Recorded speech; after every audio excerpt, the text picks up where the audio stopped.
நாம் ஜெபம் செய்வோம். எங்களை நேசிக்கிற எங்கள் அன்பின் ஆண்டவரே, இந்த வேளையில் உடைய கிருபை, உடைய பிரசனம் எங்களோடு இருக்கட்டும். என்னுடைய குற்றங்கள் எல்லாம் மன்னிங்க, பரிசுப்படுத்துங்க, தகுதிப்படுத்துங்க, தூய்மைப்படுத்துங்க. ஆண்டவரே, உடைய கரத்தில் என்னை அர்ப்பணிக்கிறேன். ஆர்வம் முதல் இறுதி வரைக்கும் உடைய பிரசனம் எங்களோடு இருப்பதாக இயேசுவின் நாமத்தில் கேட்கிறோம் நல்ல பிதாவே, ஆமேன். சர்வலோகாதிபா நமஸ்காரம் என்ற பாடலை நாம் சேர்ந்து பாடுவோம்.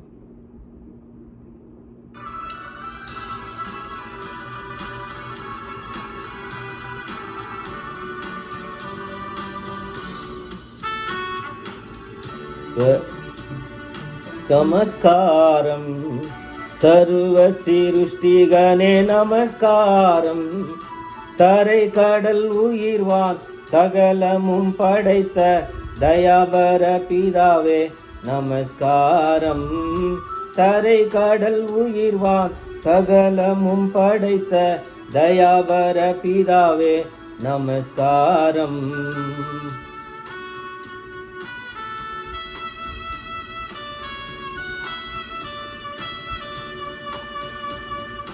திரு அவதாரா நமஸ்காரம், ஜகத்தி ரட்சகனே நமஸ்காரம், தரணியில் மனுடர் உயிரடைந்தோங்க கருவினில் மாண்டோய் நமஸ்காரம், தரணியின் மனுடர் உயிரடைந்தோங்க கருவினில் மாண்டோய் நமஸ்காரம்.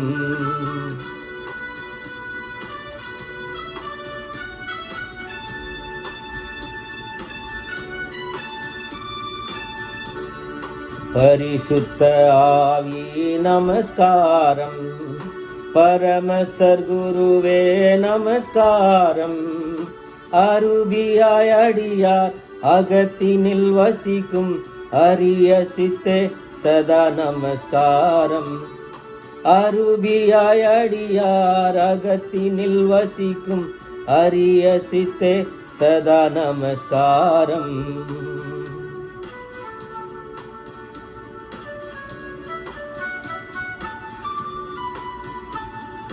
முத்தொழிலோனே நமஸ்காரம், மூன்றிலொன்றோனே நமஸ்காரம், கர்த்தாதி கர்த்தா கருணஸ்வரூபா நித்ய திரியேகா நமஸ்காரம், கர்த்தாதி கர்த்தா கருணஸ்வரூபா நித்ய திரியேகா நமஸ்காரம். நம்மை நாமே ஆண்டவருடைய சமூகத்தில் நாம் பரிசுத்தப்படுத்திக் கொள்வோம். ஆண்டவர் நம்மை பரிசுத்தமாக்க ஆண்டவருடைய கரத்தில் நம்மை ஒப்பு கொடுப்போம். ஆண்டவருடைய சமூகத்தில் நெருங்கும் தகுதி நமக்கு கிடையாது. ஆனாலும் ஆண்டவர் பரிசுத்த இரத்தத்தினாலே நம்மை கழுவி சுத்திகரிக்கிறார். அவருடைய பலிபீடத்தில் நம்மை ஒப்பு கொடுப்போம், அர்ப்பணிப்போம். ஆண்டவருடைய பலிபீடத்தண்டை வருவோம். பலிபீடத்தில் என்னை பரனே படைக்கிறேனே, இந்த வேளை அடியேனை திருச்சித்தம் போல ஆண்டு நடத்திடுவீர் என்ற பாடலை நாம் பாடுவோம்.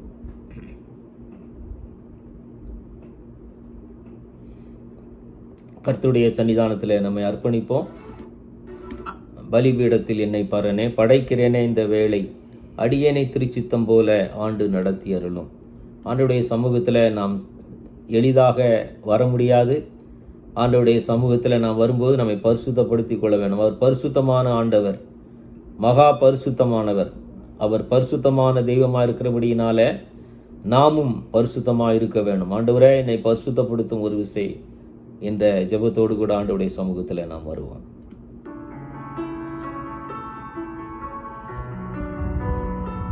ஆண்டவரே, என்னை பரிசுத்தப்படுத்தும். ஆண்டவரே, என்னை தூய்மைப்படுத்தும்.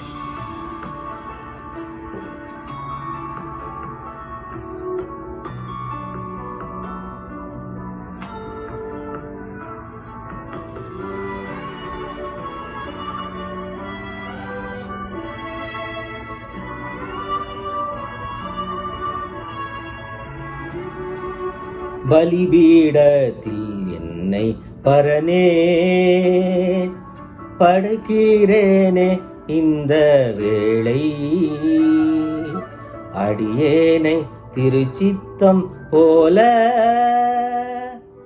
ஆண்டு நடத்திடுவீர். அடியேனை திருச்சித்தம் போல ஆண்டு நடத்திடுவீர். கல்வாரியின் அன்பினையே கண்டு விரைந்தோடி வந்தேன்.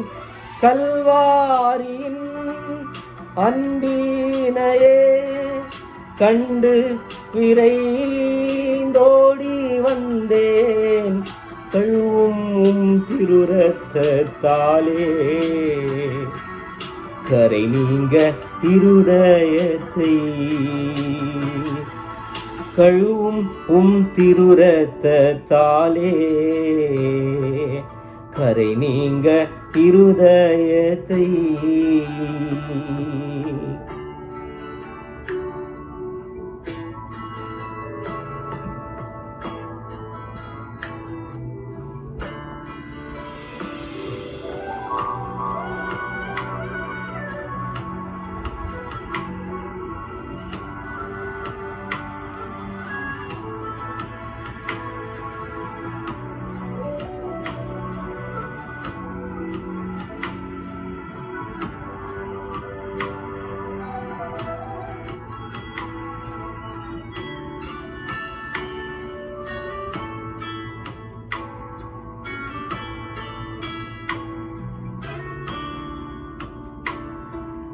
நீரன்றி என்னாலிப்பாரில் ஏதும் நான் செய்திட இயலே. சேர்ப்பீரே வழுவாது என்னை காத்துமக்காய் நிறுத்தி. சேர்ப்பீரே வழுவாது என்னை காத்துமக்காய் நிறுத்தி. கல்வாரியின் அன்பினையே கண்டு விரைந்தோடி வந்தேன். கல்வாரியின் அன்பினையே கண்டு விரைந்தோடி வந்தேன். கழுவும் திருரத்தாலே கரை நீங்க இருதயத்தை. கழுவும் திருரத்தாலே கரை நீங்க இருதயத்தை.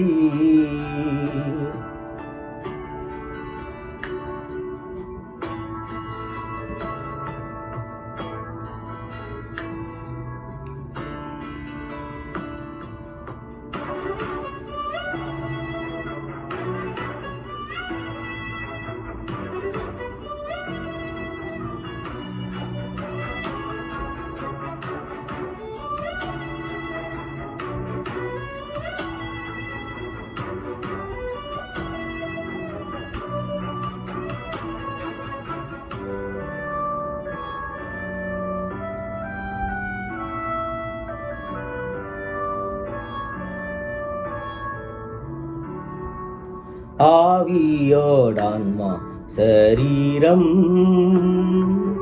அன்பரே உமக்கென்றும் தந்தே. ஆலயம் ஆக்கியே இப்போ ஆசீர்வதித்தருளும். ஆலயம் ஆக்கியே இப்போ ஆசீர்வதித்தருளும். கல்வாரியின் அன்பினையே கண்டு விரைந்தோடி வந்தேன்.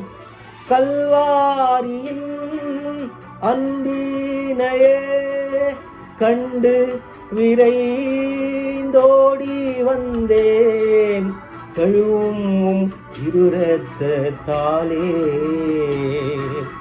கரை நீங்க இருதயத்தை. கழுவும் திருரத்தாலே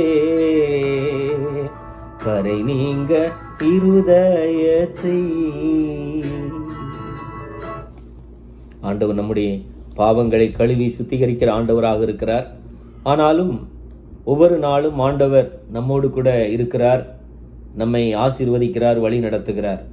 ஆனால் நமக்கு உலகத்தில் அதிகமாய் தேவைப்படுவது அவருடைய கிருபை, ஆண்டவருடைய கிருபை. அவருடைய கிருபையினால்தான் நம்முடைய பாவங்கள் மன்னிக்கப்பட்டவர்களாக நாம் ஆண்டவரோடு இணைந்து வாழ முடிகிறது. தேவன் கொடுத்திருக்கிற ரட்சிப்பும் நித்திய ஜீவனும் சந்தோஷமும் சமாதானமும் எல்லாமே அவருடைய கிருபை. நான் அவரோடு கூட இணைந்திருப்பது அவருடைய கிருபை. அவருடைய கிருபை இருந்தால் போதும். மரணம் வரைக்கும் இந்த உலகத்தை விட்டு நான் கடந்து போக மாட்டோம். ஆண்டவரே, உம்முடைய கிருபை என்னை விட்டு எடுவிடாது இருக்கட்டும், தினந்தோறும் உடைய கிருபை இருக்கட்டும் என்று நாம் ஜெபிக்கிறவர்களாக காணப்பட வேண்டும். தம் கிருபை பெரிதல்லோ என் ஜீவனிலும் அதே என்ற பாடலை நாம் பாடுவோம். ஆண்டவருடைய கிருபை மகத்துவமானது. தினந்தோறும் அது நமக்கு தேவைப்படுகிறது. அதை நாம் பெற்றுக்கொள்வோம். பிரியமானவர்களே,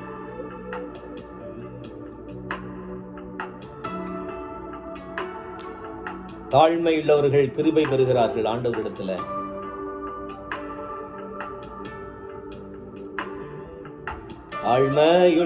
தாழ்மையுள்ளவரிடம் தங்கிடுதே கிருபை, தாழ்மையுள்ளவரிடம்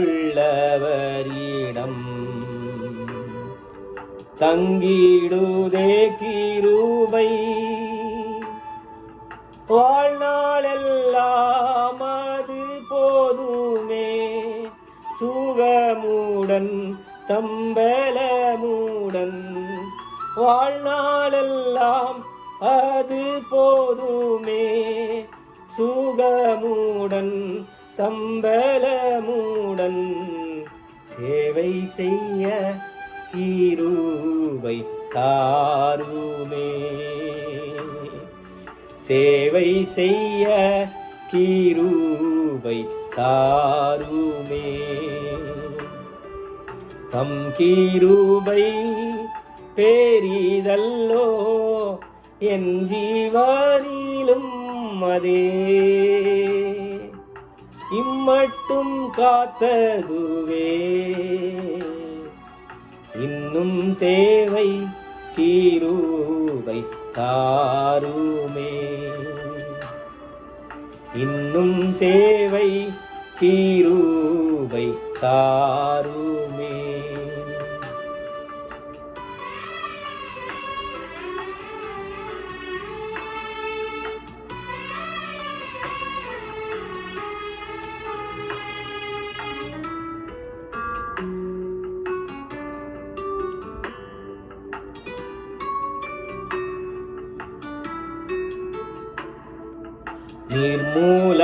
நிர்மூலமாகாததும்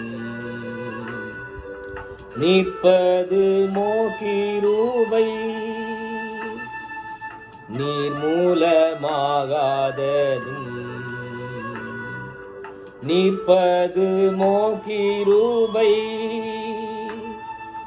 நீசனின் பாவம் நீங்கினதே, நித்திய ஜீவன் பெற்று கொண்டேன், நீசனின் பாவம் நீங்கினதே, நித்திய ஜீவன் பெற்று கொண்டேன், காத்து கொள்ள கிருபை தாருமே, காத்து கொள்ள கிருபை தாருமே, தம் கிருபை பெரிதல்லோ என் ஜீவனிலும் அதே, இம்மட்டும் காத்ததுவே இன்னும் தேவை கிருபை தாருமே, இன்னும் தேவை கிருபை தாருமே.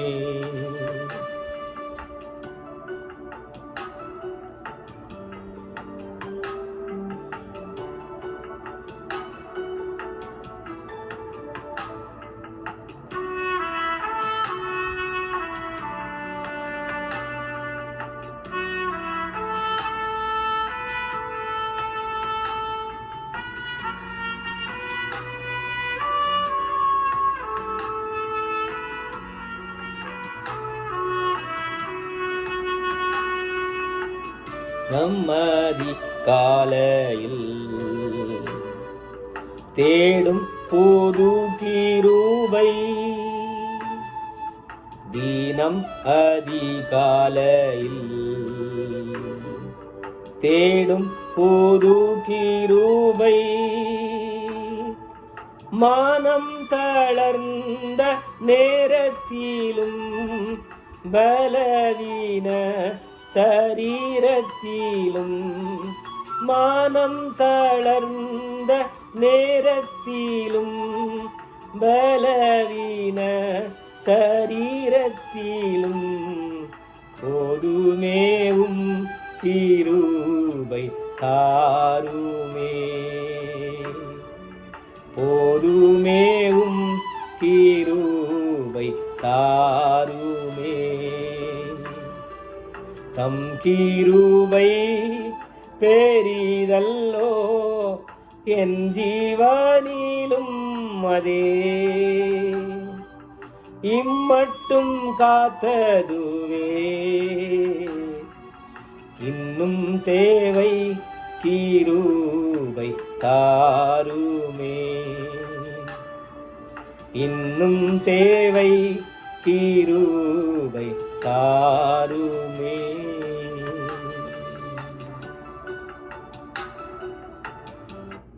ஓகே, அவ்வளோதான். ஆண்டவருடைய சமூகத்தில் அவருடைய கிருபையை வேண்டி நாம் நிற்கிறோம். அவருடைய கிருபை பெரியது. அவருடைய கிருபை தான் நம்மை தாங்குகிறது, வழி நடத்துகிறது. அதற்காக நாம் ஆண்டவருக்கு நன்றி செலுத்துகிறோம். அவருடைய கிருபையை நாம் பற்றி பிடித்து கொண்டிருக்க வேணும்.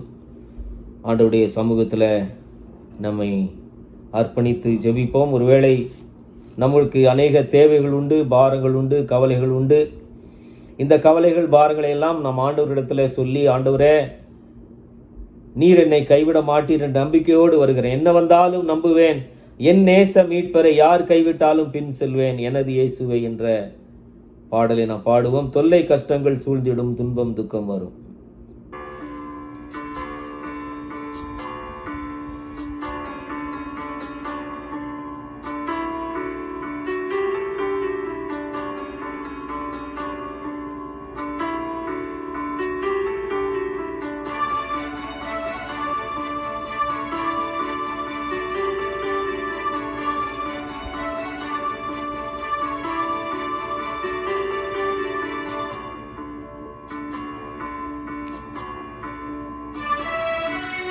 தொல்லை கஷ்டங்கள் சூழ்ந்திடும், துன்பம் துக்கம் வரும்.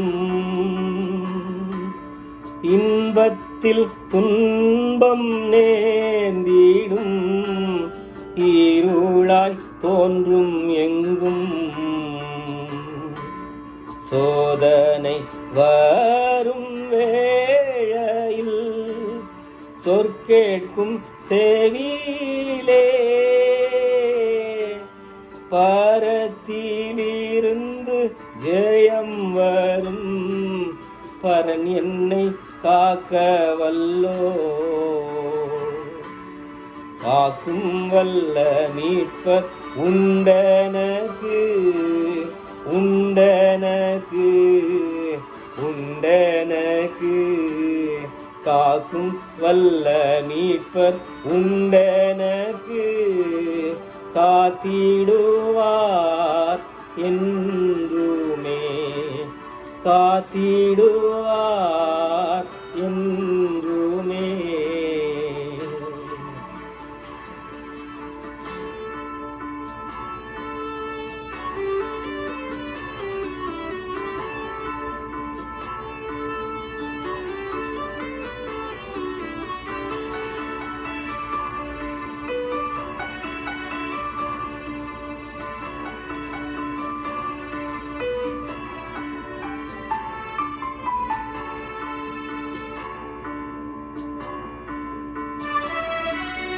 ஐயம் இருந்ததோர் காலத்தில் ஆவி குறைவால்தான், மீட்பர் உதிர பலத்தால் சத்துருவை வென்றேன். என் பயம் யாவும் நீங்கிற்று, இயேசு கை தூக்கினார். முற்றும் என் உள்ளம் மாறிற்று, இயேசென்னை காக்க வல்லோ. காக்கும் வல்ல மீட்பர் உண்டனக்கு, உண்டனக்கு, உண்டனக்கு. காக்கும் வல்ல மீட்பர் உண்டனக்கு, காத்திடுவார் என்றுமே, காத்திடுவார் என்றுமே. என்ன வந்தாலும் நம்புவேன் என் நேச மீட்பரை, யார் கைவிட்டாலும் பின் செல்வேன் எனது இயேசுவை. அவர் காக்கிறார், கைவிட மாட்டார்.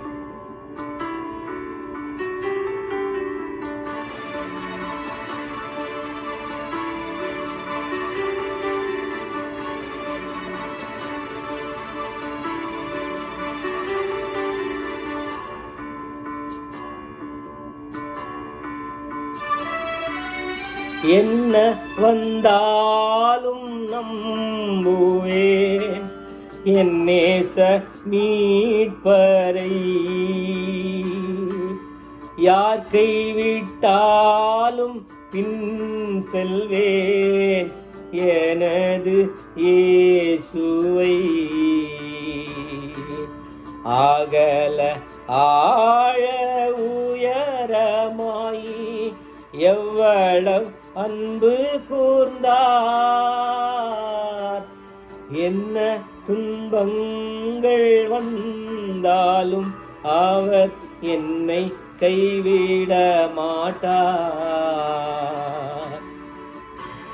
வல்ல மீட்பர் உண்டனக்கு, உண்டனக்கு, உண்டனக்கு. காக்கும் வல்ல மீட்பர் உண்டனக்கு, காத்திடுவார் என்றுமே, காத்திடுவார் என்றுமே.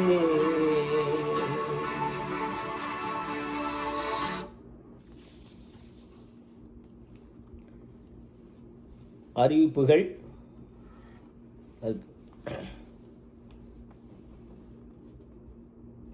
விவாக அறிக்கை. நம்முடைய இம்மானுவேல் மெத்தடிஸ்ட் தமிழ் திருச்சபையைச் சேர்ந்த திரு ஆபிரகாம் லிங்கன் அவருடைய குமாரத்தி திருநிறை செல்வி ஏ கரோலின் ரெபேக்காவும்,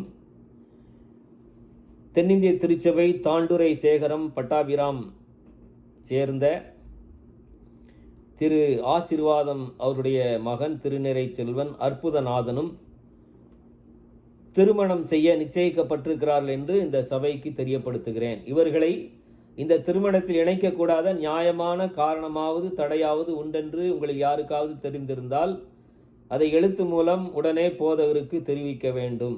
இது இவர்களுக்கு முதலாவது அறிக்கை. ஜெபம் செய்வோம். எங்களை நேசிக்கிற எங்கள் அன்பின் ஆண்டவரே, அருமையான அற்புதநாதனுக்காக, கரோலின் ரெபேக்காவுக்காக உமக்கு நன்றி செலுத்துகிறோம். திருமணத்தில் இணைக்கிற அருமையான உடைய பிள்ளைகளை நீர் ஆசீர்வதியும், வழிநடத்தும், தேவைகளை சந்தியும். உடைய கிருபை பிரசனம் இருக்கட்டும். திருமண வாழ்க்கை இனிமையாக்கி தாரும். உடைய ஆண்டவரே, பிள்ளைகளாய் சாட்சிகளாய் இருக்க உதவி செய்யும். இயேசுவின் நாமத்திலேயே கேட்கிறோம் நல்ல பிதாவே, ஆமேன்.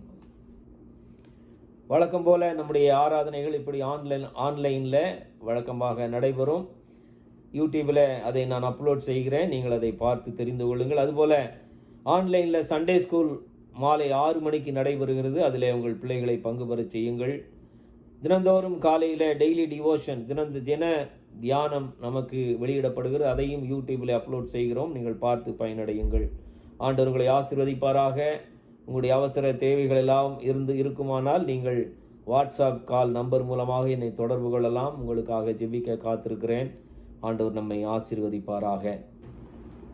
வருகிற வாரத்தில் தங்களுடைய பிறந்த நாட்களையும் மற்றும் திருமண நாட்களையும் கொண்டாடுவர்களுக்காக நாம் ஜெபிக்க போகிறோம். வருகிற வாரத்தில் தங்களுடைய பிறந்த நாளை கொண்டாடுகிறவர்கள் திருமதி ராகேல் ராஜேஸ்வரி, திரு ஏ பீட்டர் நாகராஜன், ராகுல் ஹரி பிரகாஷ், லெவி இமானுவேல், திருமதி U Victoria Uthaman, S Prince, திரு மார்க் ராஜேஷ், திருமதி T Rebecca Priyadharshini, T Harish, Arul திரு இஸ்ரவேல் டேனியல், செல்வன் E Joshua Ranjith, Seelan Sam, திருமதி ஜாய் ஆட்லின் ஆகியோர் தங்களுடைய பிறந்த நாட்களை கொண்டாடுகிறார்கள். திரு டி பாரோஸ், திருமதி தமிழ்ச்செல்வி, திரு விஜய் ஆண்ட்ரூஸ், திருமதி ராகவி, திரு ஆனிஸ் ஜார்ஜ், திருமதி டயானா ஜார்ஜ் ஆகியோர் தங்களுடைய திருமண நாளை கொண்டாடுகிறார்கள். இவர்களுக்காக நாம் ஜெபிப்போம். எங்களை நேசிக்கிற எங்கள் அன்பின் ஆண்டவரே, இந்த அருமையான பிள்ளைகளுக்காக உமக்கு நன்றி செலுத்துகிறோம். உம்முடைய கிருபை, உம்முடைய பிரசனம் இந்த பிள்ளைகளோடு கூட இருக்கட்டும். கையின் பிரயாசங்களை ஆசீர்வதியும். உம்முடைய பிரசனமும் கிருபைகளோடு கூட இருக்கட்டும். கையின் பிரயாசங்களை ஆசீர்வதித்து உம்முடைய உள்ளங்கையில வரைந்து வைத்து வழி நடத்தும். தேவைகள் எல்லாவற்றையும் சந்தியும். உம்முடைய உத்தம சாட்சிகளாய் நிலைநிறுத்தி வழி நடத்தும். இயேசு கிறிஸ்துவின் நாமத்தில் தாழ்மையோடு கூட வேண்டிக் கொள்கிறோம் எங்கள் நல்ல பிதாவே. செய்திக்கு ஆயத்தமாக ஆனந்தமாய் இன்ப காணான் ஏகிடுவேன் என்ற பாடலை நான் பாடுவோம்.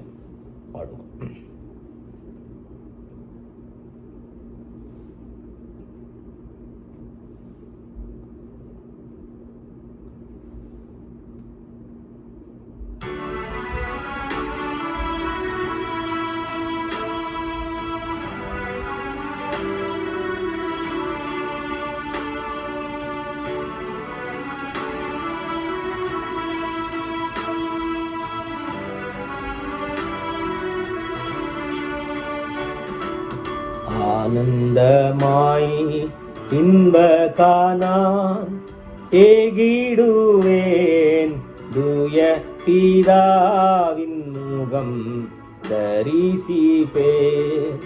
ஆனந்தமாய் இன்ப காணான் ஏகிடுவேன், தூய பிதாவின் முகம் தரிசிப்பேன். நாளுக்கு நாள் அற்புதமாய் என்னை தாங்கிடும் நாதன் இயேசு என்னோடிருப்பார். நாளுக்கு நாள் அற்புதமாய் என்னை தாங்கிடும் நாதன் இயேசு என்னோடிருப்பார். ஆனந்தமாய் இன்ப காணான் ஏகிடுவேன், தூய பிதாவின் முகம் தரிசிப்பேன். சேற்றி நின்றென்னை தூக்கி எடுத்து மாற்றி உள்ளம் புதிதாக்கினாரே. சேற்றி நின்றென்னை தூக்கி எடுத்து மாற்றி உள்ளம் புதிதாக்கினாரே. கல்லான என் உள்ளம் உருக்கின கல்வாரியை கண்டு நன்றியுடன் பாடிடுவேன். கல்லான என் உள்ளம் உருக்கின கல்வாரியை கண்டு நன்றியுடன் பாடிடுவேன். நந்தமாய் இன்ப காணான் ஏகிடுவேன், தூய பிதாவின் முகம் தரிசிப்பேன்.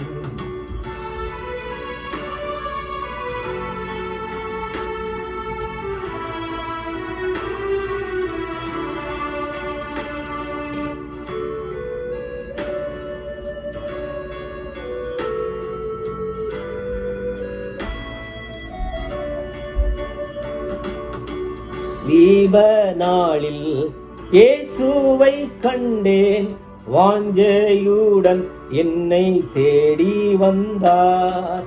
வாலிப நாளில் இயேசுவை கண்டேன், வாஞ்சையுடன் என்னை தேடி வந்தார். ஏதற்குமே உதவா என்னையும் கண்டெடுத்தார். இயேசுவின் அன்பை நான் என் சொல்லுவேன். ஏதற்குமே உதவா என்னையும் கண்டெடுத்தார். இயேசுவின் அன்பை நான் என் சொல்லுவேன். ஆனந்தமாய் இன்ப கானான் ஏகிடுவேன். தூய பிதாவின் முகம் தரிசிப்பேன்.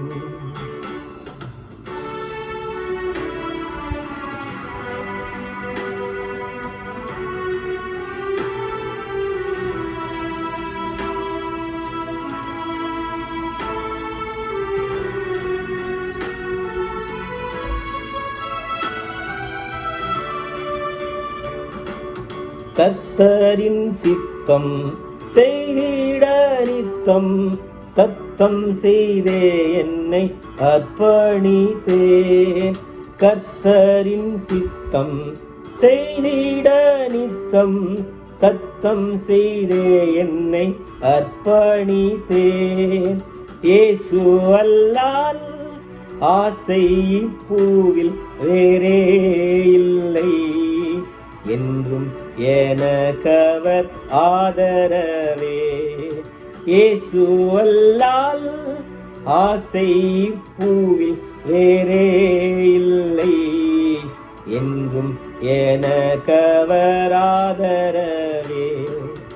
ஆனந்தமாய் இன்ப கானான் ஏகிடுவேன். தூய பிதாவின் முகம் தரிசிப்பேன். உம்மை பின் சென்று ஊழியம் செய்து பாதம் சேர்ந்திட வாஞ்சிக்கிறேன். உம்மை பின் சென்று ஊழியம் செய்து பாதம் சேர்ந்திட வாஞ்சிக்கிறேன். தாரும் தேவா ஏழைக்கு மாறாத கிருபை. கண் பாரும் என்றும் நானும் அடிமை. தாரும் தேவா ஏழைக்கு மாறாத கிருபை. கண் பாரும் என்றும் நானும் அடிமை. ஆனந்தமாய் இன்ப கானான் ஏகிடுவேன். தூய பிதாவின் முகம் தரிசிப்பேன். ஆனந்தமாய் இன்ப கானான் ஏகிடுவேன். தூய பிதாவின் முகம் தரிசிப்பேன்.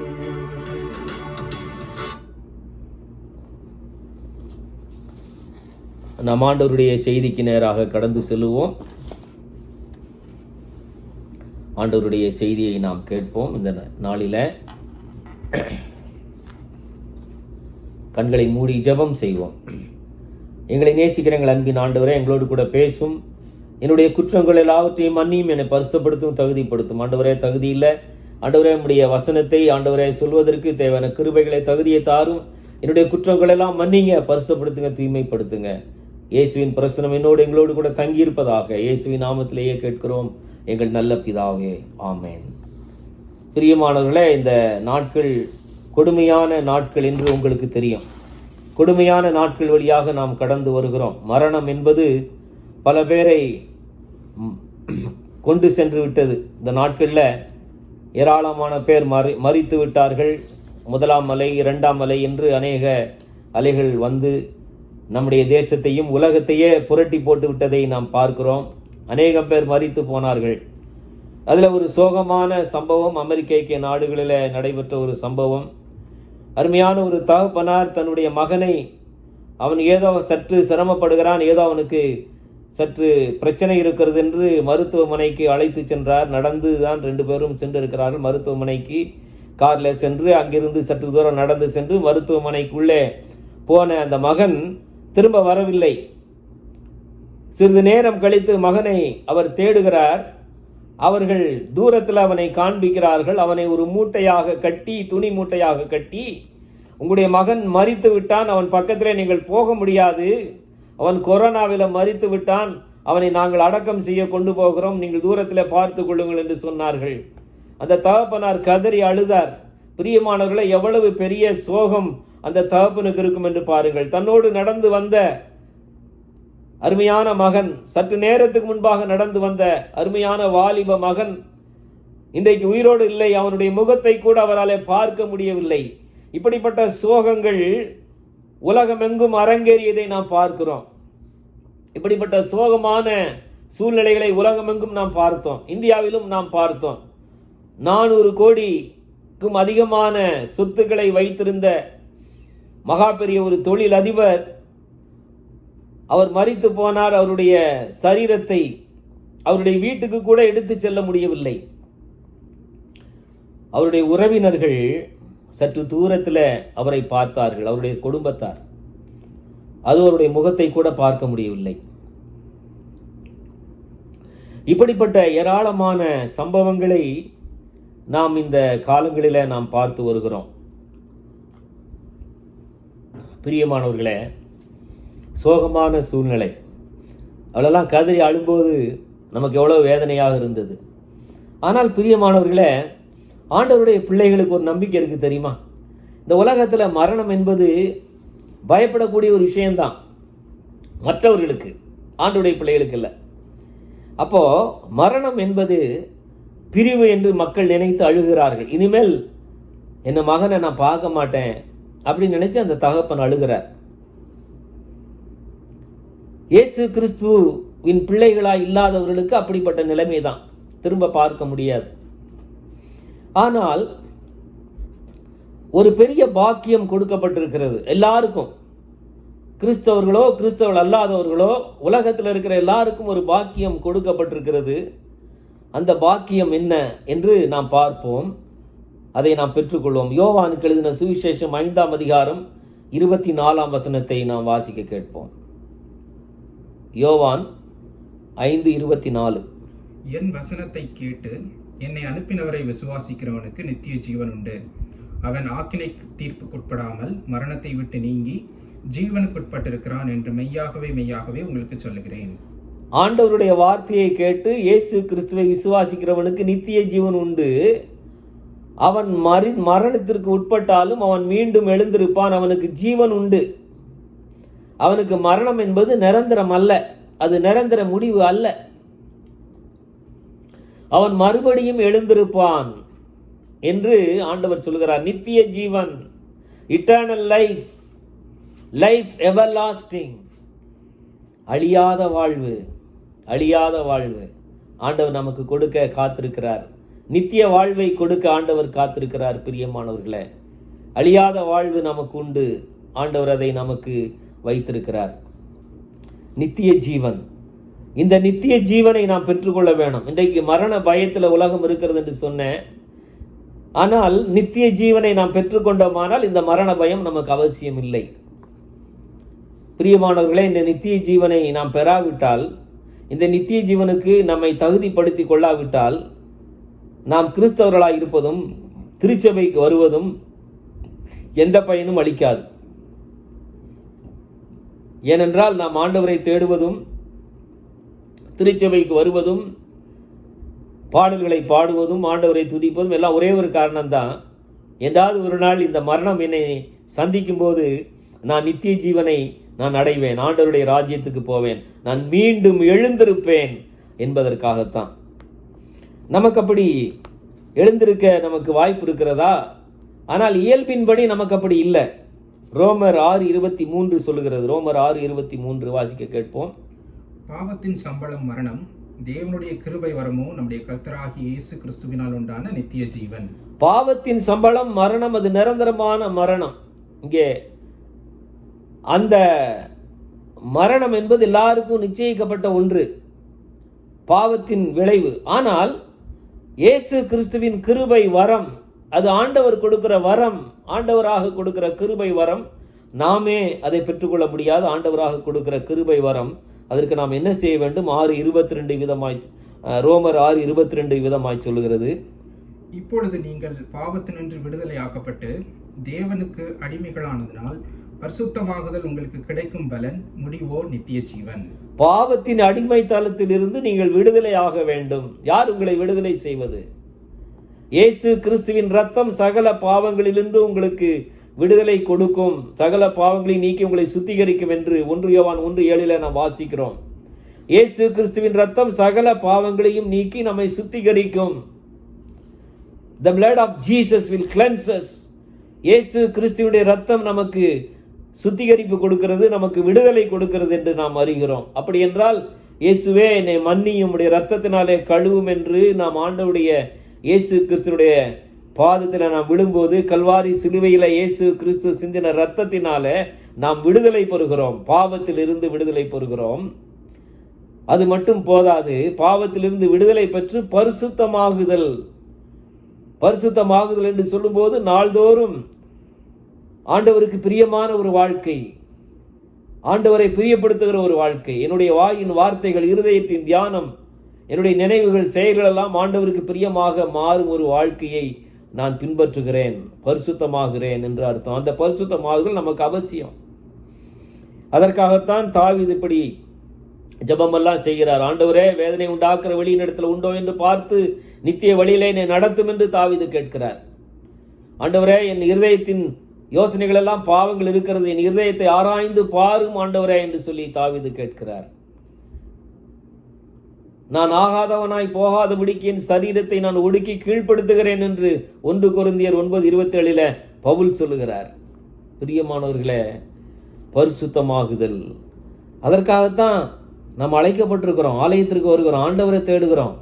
பாவங்கள் மன்னிக்கப்பட்டு பாவங்களிலிருந்து விடுதலையாக்கப்பட்டு பரிசுத்தமாக வேண்டும் என்பதுதான் நம்முடைய லட்சியம், நோக்கம்.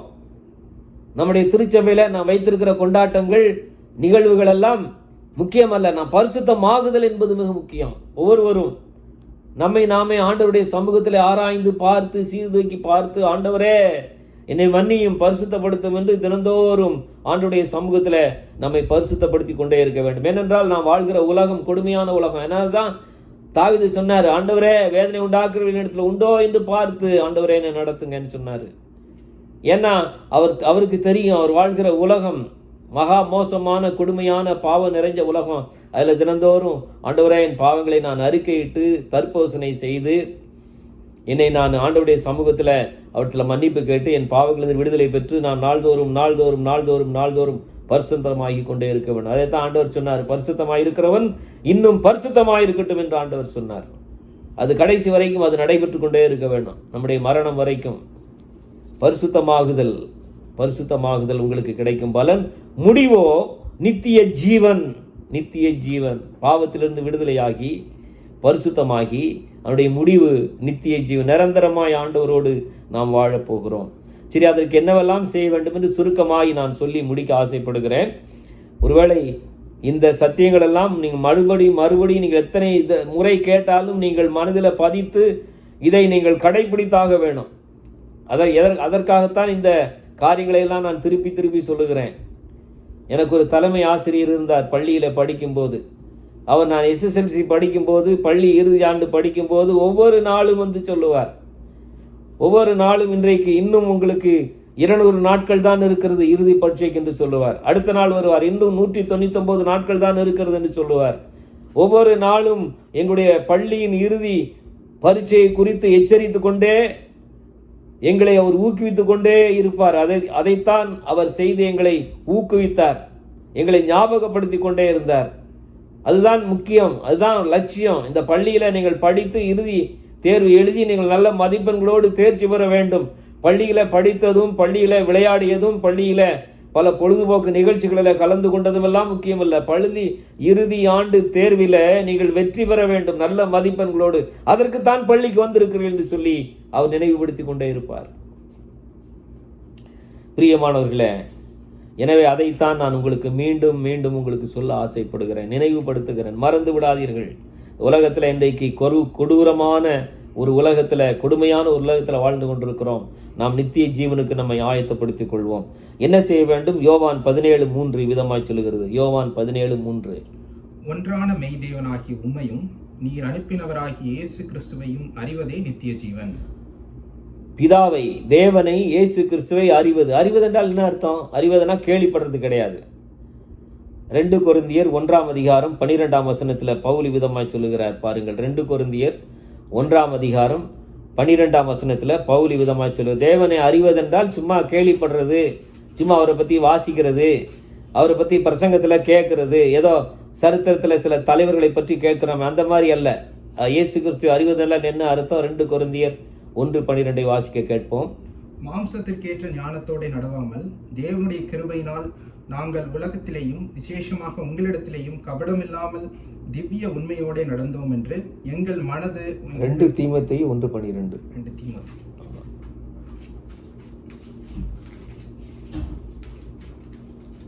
கிறிஸ்துவை அறிவது, கிறிஸ்துவை அறிவது, தேவனை தெரிந்து கொள்வது. தேவனை தெரிந்து கொள்வது என்றால் என்ன? அவரோடு கூட நாள்தோறும் வாழ்வது. பவுல் என்ன சொல்கிறார் பார்ப்போம். அதிநிமித்தம் நான் இந்த பாடுகளையும் அனுபவிக்கிறேன், ஆயினும் நான் வெட்கப்படுகிறதில்லை. ஏனென்றால் நான் விசுவாசித்திருக்கிறவர் இன்னார் என்று அறிவேன். நான் விசுவாசித்திருக்கிறவர் இன்னார் என்று அறிந்திருக்கிறேன். I know in whom I believe. அது என்ன அர்த்தம் தெரியுமா? அதுல உலகமே அடங்கி இருக்கிறது. நான் அறிவேன், நான் ஆண்டவர் அறிந்திருக்கிறேன்னா என்ன அர்த்தம்?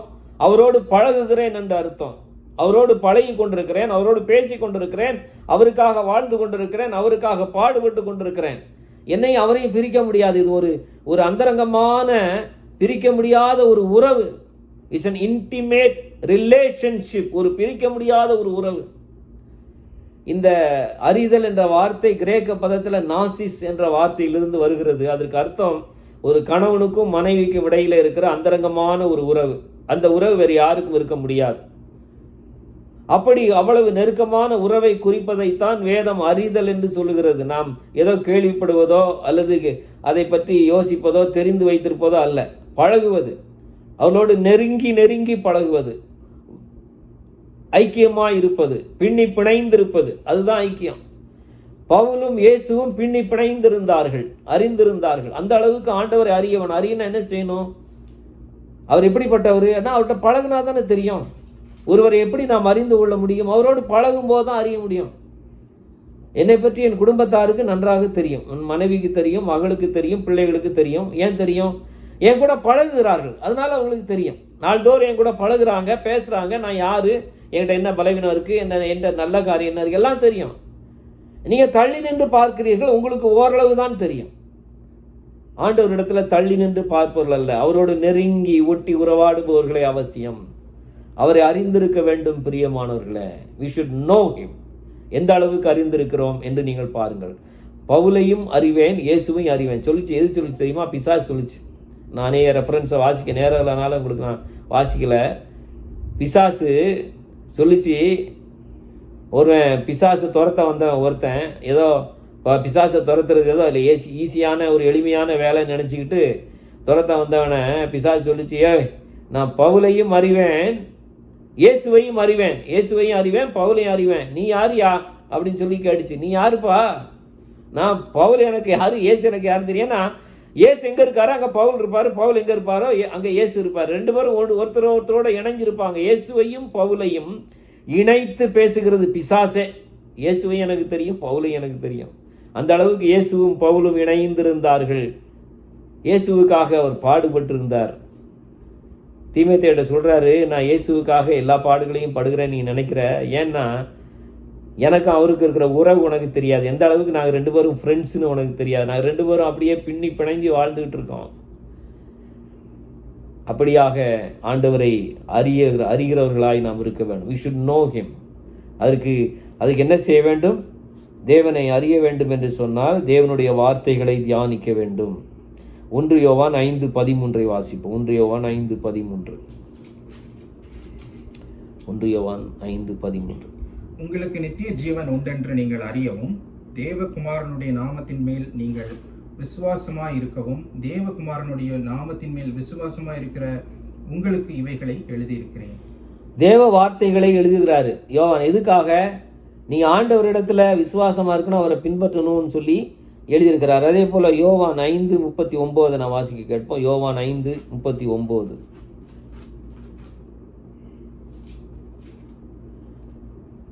வேத வாக்கியங்களை ஆராய்ந்து பாருங்கள், அவைகளால் உங்களுக்கு நித்திய ஜீவன் உண்டென்று எண்ணுகிறீர்களே, என்னை குறித்து சாட்சி கொடுக்கிறவைகளும் அவைகளே. வேத வாக்கியங்களை ஆராய்ந்து பாருங்கள், அவைகளால் உங்களுக்கு நித்திய ஜீவன் உண்டு. அப்போ ஆண்டவரை அறிய வேண்டும் என்றால் அவருடைய வேதத்தை வாசிக்க வேணும். அதுக்கு தான் வேதத்தை வாசிக்கணும். நாம் அவருடைய சமூகத்தில் காத்திருக்கிறோம், ஜெபிக்கிறோம், அவரை தேடுகிறோம், அது அவசியம். பரிசுத்தப்படுத்திக் கொள்கிறோம், அவரை தேடுகிறோம், அவரோடு பழகுவதற்காக. அதே சமயத்தில் அவரை பற்றி தெரிந்து கொள்ள வேண்டும் என்றால் அவருடைய வேத வாக்கியங்களை நாம் தியானித்தாக வேண்டும். இந்த பைபிள் என்றது, இந்த வேதம் என்பது ஏதோ ஞாயிற்றுக்கிழமை ஒரு நாள் ஆலயத்திற்கு கொண்டு வந்து போகிற புஸ்தகம் அல்ல. தயவுசெய்து இந்த வேதத்தை நீங்கள் தினந்தோறும் நீங்கள் தியானிக்க எப்போ நேரம் கிடைக்கும் போதெல்லாம் நீங்கள் வாசிக்கலாம். இரவின் அமைதியான நேரங்களில் வாசிக்கலாம், அதிகாலை வேளையில் வாசிக்கலாம். உங்களுக்கு எப்பொழுதெல்லாம் நேரம் கிடைக்கிறதோ, ஆண்டவரே என்னோடு கூட பேசும் என்று சொல்லி இந்த வேத வசனங்களை வாசிக்க அது உங்களையும் ஆண்டவரையும் ஒன்று சேர்க்கும். ஆண்டவரோடு கூட இருக்கிற உறவை உங்களுக்கு அது வலுப்படுத்தும். அதற்குத்தான் வேத வாக்கியம், அதுக்கு தான் எழுதப்பட்டுச்சுன்னு சொல்றாரு. அதுதான் யோவான் மறுபடியும் சொல்றாரு, நான் இந்த வேத வாக்கியங்களெல்லாம் எதுக்காக எழுதியிருக்கிறேன்னா, நீங்க ஆண்டவரை விசுவாசிக்கணும், ஆண்டவரை விசுவாசித்து நித்திய ஜீவனை பெற்றுக்கொள்ளணும். அதைத்தான் யோவான் 20ஆம் அதிகாரத்திலையும் யோவான் 20ஆம் அதிகாரத்தில் கூட கடைசி வசனத்தில் அப்படிதான் சொல்றாரு. இந்த இயேசு செய்த அநேக அற்புதங்கள் உண்டு, அவைகளெல்லாம் எழுதுனா இந்த உலகம் கொள்ளாதுன்னு சொல்றேன். ஆனா இவைகளெல்லாம் ஏன் எழுதப்பட்டிருக்குன்னா, நீங்க இயேசு கிறிஸ்துவை விசுவாசித்து அதன் மூலமாய் நித்திய ஜீவனை பெற்றுக்கொள்ள வேணும். அதற்காக தான் எழுதியிருக்குது. The Bible is written so that you will get eternal life. இது வந்து விளையாட்டுக்கு இல்லை, பொழுதுபோக்கு இல்லை, நீ ஏதோ பைபிளை தூக்கிட்டு வர ஒரு புஸ்தகம் இல்லை. இந்த வேதம் எழுதப்பட்டது நீங்கள் நித்திய ஜீவனை பெறுவதற்கு வழிகள் அதில் உள்ளே இருக்கிறது. தேவனோடு பழகி, ஆண்டவரோடு நெருங்கி பழகி, தேவ வசனங்களை கேட்டு ஆண்டவருக்கு எது பிடிக்கும் என்று தெரிந்து கொண்டு ஆண்டவருக்கு பிரியமாய் வாழ வேண்டுமே என்பதற்காகத்தான் இந்த வேதம் எழுதப்பட்டிருக்கிறதே தவிர, இது ஏதோ ஒரு மற்றவர்கள் நினைப்பது போல, மற்ற மக்கள் சொல்வது போல இது ஒரு மத புஸ்தகம் அல்ல, இது ஒரு கொள்கை புஸ்தகம் அல்ல, இது சித்தாந்த புஸ்தகம் அல்ல, இது ஒரு தத்துவ புஸ்தகம் அல்ல. இது நீங்களும் ஆண்டவரும், நானும் என் ஆண்டவரும் சேர்ந்து பழகுவதற்கு என்னை பக்குவப்படுத்துகிற, உதவுகிற ஒரு அருமையான ஒரு புஸ்தகம் இந்த வேத புஸ்தகம். இதை நாம் மறந்து போகக்கூடாது. இந்த வேதத்தை வாசிக்க நீங்கள் ஆண்டவரை அறிவீர்கள். ஆண்டவரை அறிய நித்திய ஜீவனை நோக்கி நீங்கள் பயணித்துக் கொண்டிருக்கிறீர்கள். நித்திய ஜீவனை நோக்கி நீங்கள் பயணித்துக் கொண்டிருக்கிறீர்கள். பிரியமானவர்களே, நித்திய ஜீவனை நோக்கி பயணித்துக் கொண்டிருக்கிறீர்கள். நீங்கள் நித்திய ஜீவனை நோக்கி பயணித்துக் கொண்டிருக்கிறீர்களானால் நீங்கள் வேதத்தை தியானிக்கிறவர்களாக நீங்கள் காணப்பட வேண்டும். அது மட்டுமல்ல, ஆண்டவருக்காக பாடுகள் படுகிறவர்களாகவும் இருக்க வேண்டும். அதைத்தான் 2 தீமத்தை நான் தவறாக சொல்லிவிட்டேன். 2 தீமத்தை 1:12 நான் வாசிக்க கேட்டோம். இது நிமித்தம் நான் அந்த பாடுகளையும் அனுபவிக்கிறேன் என்று சொல்றாரு. அதே போல நாம நற்கருணையில பங்கு பெறுகிறோம் அல்லவா. 1 யோவான் 3:15 1 யோவான் 3:15 தன் சகோதரனை பயக்கிற எவனும் மனுஷ கொலைபாதகனா இருக்கிறான், மனுஷ கொலைபாதகன் எவனோ அவனுக்குள் நித்திய ஜீவன் நிலைத்திராது என்று அறிவீர்கள். நம்மிடத்துல பகை இருக்கக்கூடாது, நம்மிடத்துல குற்றம் இருக்கக்கூடாது, நம்மிடத்துல பாவங்கள் இருக்கக்கூடாது.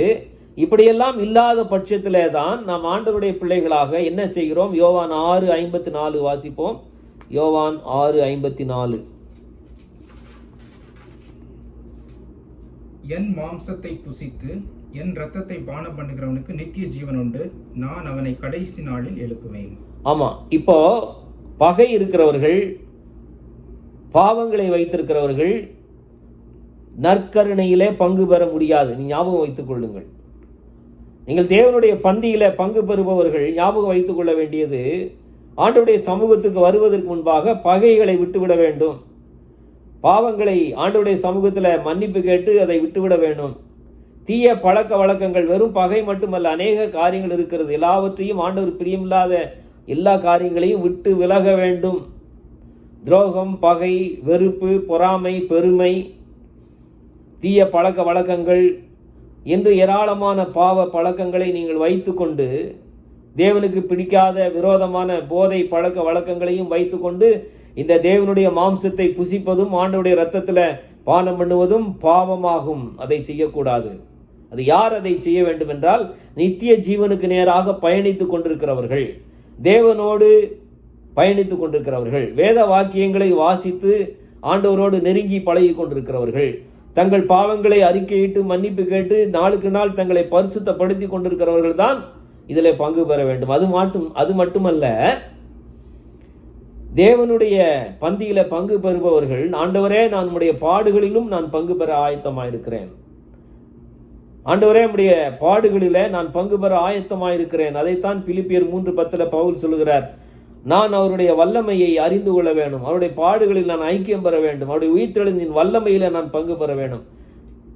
அவருடைய பாடுகளை, அவருடைய சிலுவையை சுமப்பவர்களாக, அவருடைய பாடுகளையும் நான் ஏற்றுக்கொள்பவனாக இருக்க வேண்டும். ஆண்டவர் எந்த பாடுகளை சுமந்தாரோ அந்த பாடுகளை சுமப்பதற்கு, ஆண்டவருக்காக நிந்தைகளையும் அவமானங்களையும் கூட அனுபவிப்பதற்கு நான் ஆயத்தமாக இருக்க வேண்டும்.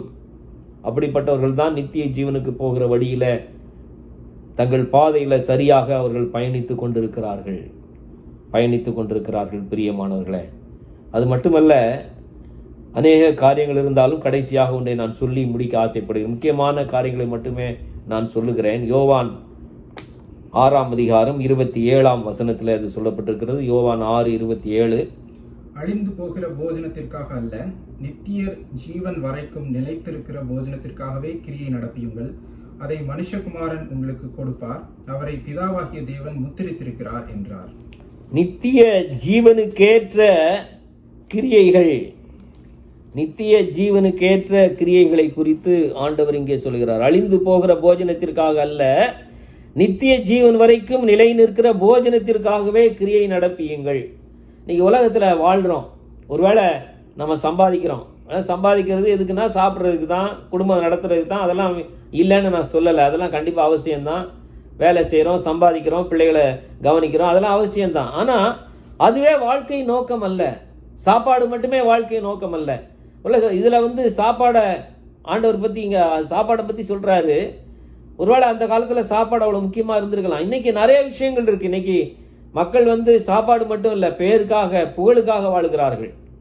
எப்படியாவது பேருக்கு பின்னாடி ஒரு பெரிய பதவியை போட்டு விடணும் அப்படின்னு சொல்லி, பெரிய ஒரு பதவி நமக்கு வேணும், புகழ் வேண்டும், 4 பேர் நம்மளை பாராட்டிக்கிட்டே இருக்கணும் அப்படின்னு சொல்லி அதுக்காக உழைக்கிறாங்க. அதையே லட்சியமாக வைத்திருக்கிறார்கள். உலகத்தில் மாயையான அநேக காரியங்களை பின்பற்றுகிறார்கள். அழிந்து போகிற அநேக காரியம், அழிந்து போகிற போஜனம் மட்டும் அழிந்து போகிற காரியம், அநேக காரியங்கள் அழிந்து போகும். ஏன்? இந்த அழகான சரீரம் ஒரு நாள் அழிந்து போகும். இந்த சரீரத்துக்கு எவ்வளவு முக்கியத்துவம் கொடுக்குறாங்க தெரியுமா? அந்த முக்கியத்துவத்தை ஆண்டவருக்கும் ஆண்டவருடைய நித்திய ஜீவனை பெற்றுக்கொள்வதற்கும் அதற்கு என்ன செய்ய வேண்டும் என்பதற்கும் நாம் செலவழிக்கிறோமா? சரீரத்துக்கு முக்கியத்துவம் கொடுக்குறோம், பரவாயில்ல, வாக்கிங் போக வேண்டியதுதான், இல்லைன்னு இல்லை. ஆனால் அதற்கு கொடுக்கிற முக்கியத்துவத்தை கூட நித்திய ஜீவனுக்கு நான் போக வேண்டுமே, என்னுடைய ஆத்மாவுக்கு நான் முக்கியத்துவம் கொடுக்க வேண்டுமே, நித்திய ஜீவனுக்கு ஏற்ற கிரியைகளை நான் செய்ய வேண்டுமே என்று நான் நினைப்பது இல்லையே. அழகான முகத்தை தக்க வைத்துக் கொள்ள அழகான கிரீன் ட்ரெண்ட்ஸுக்கெல்லாம் போய் மேக்கப் எல்லாம் போடுகிறோம். ஒருவேளை நம்முடைய ஸ்டேட்டஸை பாதுகாத்து கொள்ள அநேக காரியங்களை செய்கிறோம். ஒருவருக்கும் பல காரியங்கள், பல விஷயங்கள் முக்கியமாக நினைத்து ஒருவேளை அதையே வாழ்க்கையின் லட்சியமாக வச்சுருக்கோம். இப்படி இருக்கணும், இந்த மாதிரி ஒரு கார் கண்டிப்பாக வாங்கி ஆகணும், இந்த மாதிரி ஒரு வாழ்க்கை வாழ்ந்தாகணும், இந்த மாதிரி ஒரு பேர் நமக்கு கிடைச்சாகணும், இந்த மாதிரி நான் பெரிய ஆளாக ஆகி காட்டணும், இவ்வளோ பெரிய பதவி நமக்கு கண்டிப்பாக வேணும். இதுதான் வாழ்க்கையின் நோக்கம். காலையில் எழுந்திச்சு சாயந்தரம் தூங்க வரைக்கும், அல்லது மாலை பொழுது போகிற வரைக்கும், இரவு தூங்குற வரைக்கும், தூக்கத்திலும் கனவிலும் கூட அதே நினைப்பு தான் இருக்கட்டும். உங்களுக்கு வீடு தேவை, உங்களுக்கு வாகனங்கள் தேவை, நமக்கு சில விஷயங்கள் தேவை. ஆனால் அதுவே தான் வாழ்க்கை லட்சியம் அல்ல. ஆண்டவருடைய நித்திய ஜீவனுக்கு ஏற்ற கிரியைகளை நான் செய்கிறவனாய் காணப்படுகிறேன். நான் செய்கிற காரியம், என்னை எண்ணத்தில் நான் நினைக்கிற நினைவுகள், என்னுடைய செயல்கள், என்னுடைய சிந்தை, ஆண்டவரே நித்திய ஜீவனை நான் பெற்றுக்கொள்வதற்கு ஏதுவாக என்னுடைய கிரியைகள் இருக்கிறதா? அதுதான் மெயினாக இருக்கணும். அதுதான் என்னுடைய வாழ்க்கையின் லட்சியமாக இருக்கணும். அதான் என்னுடைய வாழ்க்கையின் நோக்கமாக இருக்கணும். பிரியமானவர்களே, அதை நான் புரிந்து கொள்ள வேணும். ஆண்டவர் அழகாக சொல்றாரு பாருங்க. ஆண்டவர் எப்படி வாழ்ந்தார் இந்த உலகத்தில்? அவர் தான் நமக்கு உதாரணம். இந்த உலகத்தில் ஆண்டவர் எப்படிப்பட்ட லட்சியத்தை வச்சிருந்தார்னு பாருங்க. யோவான் 4:34. யோவான் 4:34. இயேசு அவர்களை நோக்கி, நான் என்னை அனுப்பினவருடைய சித்தத்தின்படி செய்து அவருடைய கிரியை முடிப்பதே என்னுடைய போஜனமாய் இருக்கிறது. நான் என்னை அனுப்பினவருடைய சித்தத்தை செய்து அவருடைய கிரியை முடிப்பதே என்னுடைய போஜனம். ஆண்டவர் பசியோடு இருந்தாருங்க. அந்த யோவான் 4 அதிகாரத்தை வாசித்து பாருங்க. அவர் பசியோடு இருந்தார். he was hungry. அவருக்கு சாப்பாடு வாங்குறதுக்காக அங்குங்க அலைந்து திரிந்த சீஷர்கள் சாப்பாடு வாங்குறதுக்காக போயிருக்கிறாங்க. பசியோடு இருந்த ஆண்டவர். ஆனால் அங்கே பாவத்தில் வாழ்ந்து கொண்டிருந்த ஒரு சமாரிய பெண்ணை பார்த்து அந்த சமாரிய பெண்ணிடத்தில் ஆண்டவர் பேசி அந்த சமாரிய பெண் மனம் திரும்பும் நிலைக்கு கொண்டு வந்தார். அவள் பாவத்தை அறிக்கை செய்தாள். ஆமாம், இன்னைக்கு நான் வாழ்கிற வாழ்க்கை பாவம் தான், இன்னைக்கு நான் என் கூட வாழ்கிற புருஷன் என்னுடைய புருஷன் அல்ல என்று சொல்லி அவள் உண்மையை சொல்லி ஆண்டவரிடத்தில் அவள் மன்னிப்பு கேட்டு அவள் ஆண்டவருடைய பிள்ளையாக மாறி சாட்சியாக மாறினாள். அவருடைய வாழ்க்கையில் ஒரு மாற்றத்தை ஆண்டவர் கொண்டு வந்தார். அவர் வாழ்க்கையில் ஒரு மாற்றத்தை கொண்டு வர வேண்டும் என்று ஆண்டவர் விரும்பினார். அவள் வாழ்க்கையில் அந்த மாற்றத்தை கொண்டு வந்த உடனே ஆண்டவர் என்ன நினைச்சா தெரியுமா? அவர் சாப்பிட்ட மாதிரி அவருக்கு திருப்தி ஆயிடுச்சு. ஏதோ பெரிய விருந்து சாப்பிட்ட மாதிரி திருப்தியாக உட்காந்துருக்கிறார் ஆண்டவர். அப்படிதான் சீஷர்கள் அவரை பார்க்குறாங்க. ஆண்டவர் ஏதோ சாப்பிட்டு திருப்தியாக உட்காந்துருக்காரு போல தெரியுது. அவங்க என்ன நினைச்சாங்க தெரியுமா? ஆண்டவருக்கு யாரோ சாப்பாடு வாங்கி கொடுத்துருக்காங்க அப்படின்னு அவங்க பேசிக்கிட்டாங்க. சீஷர்களை வாசித்து பாருங்க. யோவான் 4 அதிகாரத்தில் யாரோ ஆண்டவருக்கு சாப்பாடு வாங்கி கொடுத்துட்டாங்க போல, அதனால தான் ஆண்டவர் சாப்பிட்டு திருப்தியாக உட்காந்துருக்காரு. இல்லை, அவங்களுக்கு தெரியல. அவர் சொல்கிறார், எனக்குன்னு ஒரு போஜனம் இருக்குது. என் பிதாவின் சித்தத்தை நிறைவேற்றுவதே அதுதான் என்னுடைய போஜனம். ஆத்துமாக்களை ஆதாயம் செய்வதே, தீமையான வழியில் இருக்கிறவர்களை நான் பரலோக ராஜ்யத்தின் வழியிலே சேர்ப்பதே, ஆத்துமாக்களை மனம் திரும்ப செய்வதே, ஆண்டவருக்கென்று ஊழியம் செய்வதே, அதுவே பிதாவின் சித்தம். ஒருவனும் கெட்டு போவது பரலோகத்தில் இருக்கிற பிதாவின் சித்தம் அல்ல என்று ஆண்டவர் சொன்னார். அதை நிறைவேற்றுவதே ஆண்டவருடைய வேலை. அதற்காகவே அவர் தன்னுடைய நேரங்களை செலவிட்டார். பிரியமான பசி தாகம் எதையுமே அவர் நினைக்கல. அவர் பசி தாகம் எதையுமே நினைக்கல. பிரியமானவர்களே, அவர் தன்னுடைய பசி தாகத்தை எல்லாம் மறந்தவராக அந்த அருமையான சமாரிய பெண்ணோடு உறவாடி பேசி அவளை மனம் திரும்ப வச்சு, அவள் மனம் திரும்பி தன் பாவங்களை அறிக்கையிட்டு ஆண்டவருடைய பிள்ளையாகி பக்கத்து ஊரில் போய் சாட்சி வேற சொன்னார். அவருடைய சாட்சி நிமித்தம் அநேகர் அவர் மேல் விசுவாசம் வைத்தார்கள் என்று அந்த அதிகாரத்தில் நான் வாசிக்க முடியும். அதான் ஆண்டவருடைய விருப்பம். நித்திய ஜீவனுக்கு ஏற்ற கிரியைகள். பிரியமானவர்களே, நீங்கள் ஆண்டவருடைய பிள்ளைன்னு சொல்றீங்க, திருச்சபைக்கு வர்றீங்க, திருச்சபை விசுவாசின்னு சொல்றீங்க. ஒருவேளை திருச்சபையில் மூப்பராக இருந்திருக்கலாம், மூப்பராக இல்லாமல் இருந்திருக்கலாம். மூப்பராக இருந்தவர்களுக்கு அதிக பொறுப்பு இருக்கிறது, அதிக கேள்வி உங்களிடத்தில் கேட்கப்படும். போதகராக இருந்திருக்க என்னிடத்தில் கேட்கப்படும். எத்தனை ஆத்துமாக்களை ஆண்டவர் அண்டை சேர்த்திருக்கிறீர்கள்? எத்தனை பேரை ஆண்டவர் அண்டை வழிநடத்தி இருக்கிறீர்கள்? ஒரே ஒரு ஆத்மாவையாவது ஆண்டவர் அண்டை சேர்த்திருக்கிறீர்களா? ஒரே ஒரு ஆத்மாவையாவது இயேசு கிறிஸ்து அண்டையில சேர்த்திருக்கிறீர்களா? நித்திய ஜீவனுக்கு ஏற்ற கிரியை அதுவே. அதைத்தான் ஆண்டவர் சொல்றாரு. அதுதான் என்னுடைய சாப்பாடு, அதுதான் என்னுடைய போஜனம். That is my foot. வயிறு நிறைய சாப்பிட்டு ஹார்வெஸ்ட் ஃபெஸ்டிவல்ல பிரியாணிலாம் சாப்பிட்டு சந்தோஷமா இருக்கிறோம், நல்லது, பரவாயில்ல.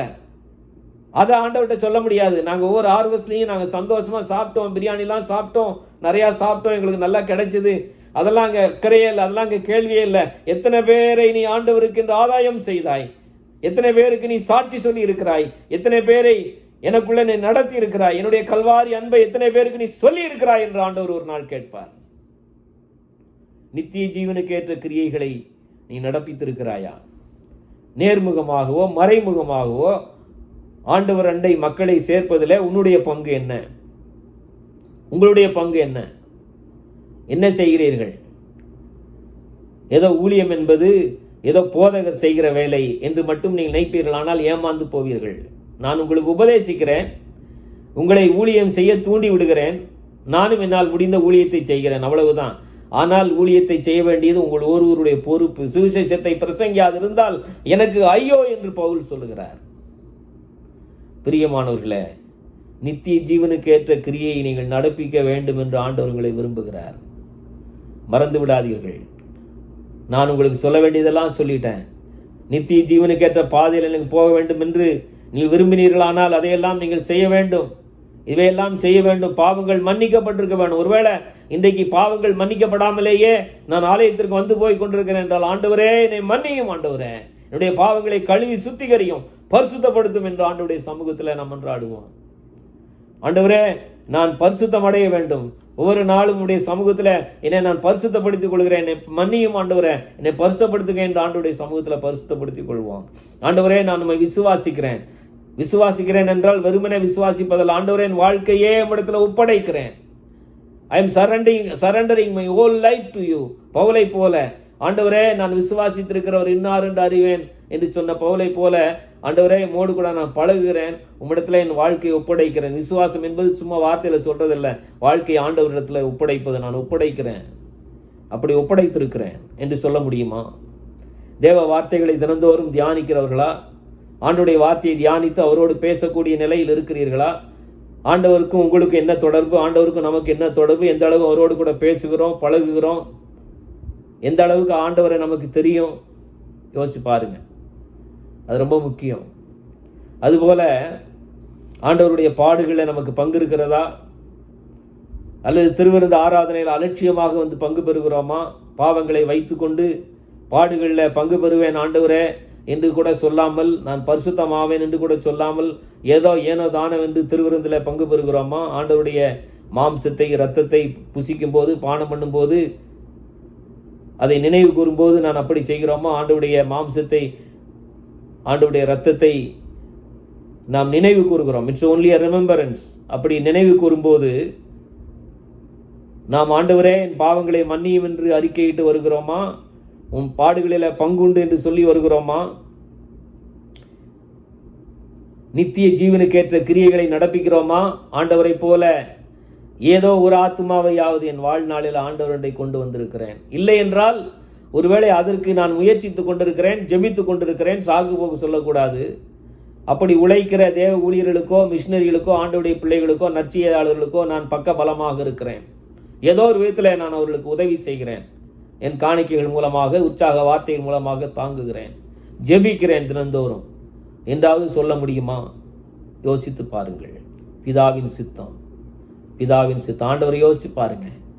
மகா பசி நேரம், நடு மதியான வேளை, பசியான வேளை, கொடுமையான பசியும் மறந்து போய் முழு திருப்தி அடைந்தவரை போல ஆண்டவர் அங்கே பேசுகிறார். ஒரே ஒரு ஆத்மாவை மனம் திரும்ப வைத்ததில் ஆண்டவருக்கு அவ்வளவு சந்தோஷம். நீங்களோ ஒரு ஆத்மாவை நீங்கள் மனம் திரும்ப வைக்கும் போது ஆண்டவர் எவ்வளவு சந்தோஷப்படுவார் தெரியுமா? எவ்வளவு சந்தோஷப்படுவார் தெரியுமா? மறந்து விடாதீர்கள், மறந்து விடாதீர்கள். ஒரு ராஜா ஒருவன் இருந்தானா. அந்த ராஜா ஒவ்வொரு தடவையும் சிறிய பயணங்கள் போகும்போது, வேட்டைக்கு போகும்போதெல்லாம் ஆயத்தங்களை செய்வானா. பல முறை கேட்பானா, என்னென்ன ஆயத்தங்கள் பண்ணி இருக்கிறீங்க, எனக்கு எத்தனை குதிரை வீரர்களை முன்னாடி போவாங்க, எத்தனை வீரர்கள் என் கூட வருகிறாங்க, இதெல்லாம் அவன் கேட்டு கேட்டு தெரிந்து கொண்டு வருவானாம். அப்படி எல்லாவற்றுக்கும், எந்த பயணத்துக்கும் ஆயத்தங்கள் நிறையா செய்வான். அதனால் அவனை ரொம்ப வெல் ப்ரிப்பேர்டு பர்சன், நல்ல ஆயத்தமாகித்தான் காரியங்களை செய்கிற ஒரு ராஜான்னு நினைச்சாங்க. திடீரென்று ஒரு நாள் அவன் மரண படுக்கையில் வீழ்ந்தான், மரிக்கும் தருவாய்க்கு போனான். அந்த ராஜா பக்கத்தில் ஒரு முட்டாள் ஒருவன் இருந்தான். முட்டாளாக இருப்பதற்கு என்ன காரணம்னா, முட்டாளை போல நடிப்பான், நிறையா நகைச்சுவை செய்வான், நகைச்சுவை சொல்லுவான், நகைச்சுவையாக பேசுவான். ராஜாவை சந்தோஷப்படுத்துவதற்காக அவன் அந்த ராஜாவுக்கு பக்கத்தில் இருப்பான். எப்பொழுதும் அவனை ராஜா முட்டாள் என்று தான் அழைப்பான். முட்டாள்தனமாக பேசுவான், முட்டாள்தனமாக சிரிக்க வைப்பான், முட்டாள்தனமாக எதையாவது செய்வான். அவனை முட்டாள்னு சொல்லி தான் அவனை வச்சிருப்பாங்க. அவனுக்கு ஒரு கோல் ஒன்று கொடுத்துருப்பாங்க. அந்த கோல் முட்டாளுக்கு கொடுக்குற கோல். அவன் ராஜா அரண்மனையில் முட்டாளுக்கு தான் அந்த கோல் கொடுத்துருப்பாங்க. மரண படுக்கையில் படுத்திருக்கிறான். மரண படுக்கையில் படுத்திருக்கும் போது அந்த முட்டாள் ராஜாவை சிரிக்க வைக்க நினைக்கிறான். சிரிக்கலை. ராஜாவுக்கு மரண பயம் வந்துருச்சு. ராஜா அந்த முட்டாள் இவ்வளவோ செய்து பார்க்கிறான், ஒன்றும் வேலைக்கு ஆகலை. ராஜா மரண தருவாயிலிருந்து பயப்படுகிறான். அப்போ அந்த முட்டாள் கேட்குறான், ராஜாவே நீங்கள் சிரிக்க மாட்டேங்கிறீங்க, ரொம்ப கவலையாக இருக்கீங்க, ரொம்ப சோகமாக இருக்கீங்க, மரண பயத்தினாலா என்று சொல்லி கேட்குறான். அப்போ ராஜா சொல்கிறார், ஆமாம், நான் எங்கே போகிறேன்னு தெரியல, என்ன செய்ய போகிறேன்னு தெரியல, என் கூட யாரும் வரமாட்டாங்க, நான் தனியாக போகிறேன், எங்கே போகிறேன், எந்த இடத்துக்கு போகிறேன், அந்த இடத்துலேருந்து மீண்டு வர முடியுமா, இன்னும் ஒன்றுமே தெரியலையே, நான் அந்த இடத்துக்கு போவதற்கு நான் ஆயத்தமாக இல்லையே என்று சொல்லி அவன் அழ ஆரம்பித்தான். அப்போ அந்த முட்டாள் என்ன சொன்னான் தெரியுமா? ராஜாவே, ஒரு சின்ன சின்ன காரியத்துக்கு கூட நீங்கள் எவ்வளவோ ஆயத்தம் செய்தீர்கள், ஆனால் நிரந்தரமாக உங்கள் ஜீவன் போகிற இடம் எதுன்னு தெரியாமல் அதற்கு ஆயத்தமாகாமலே மறிக்கிறீர்களே, உலகத்தில் நீங்கள் தான் பெரிய முட்டாள் என்ன இந்த கோலை தூக்கி நீங்கள் தான் வைத்துக்கொள்ள வேண்டும், இந்த கோலுக்கு நீங்கள் தான் இனிமேல் பொறுப்பு, நான் கிடையாது, நீங்கள் பெரிய முட்டாளாய்த்தான் இருக்க வேண்டும் என்று அவன் சொன்னானான்.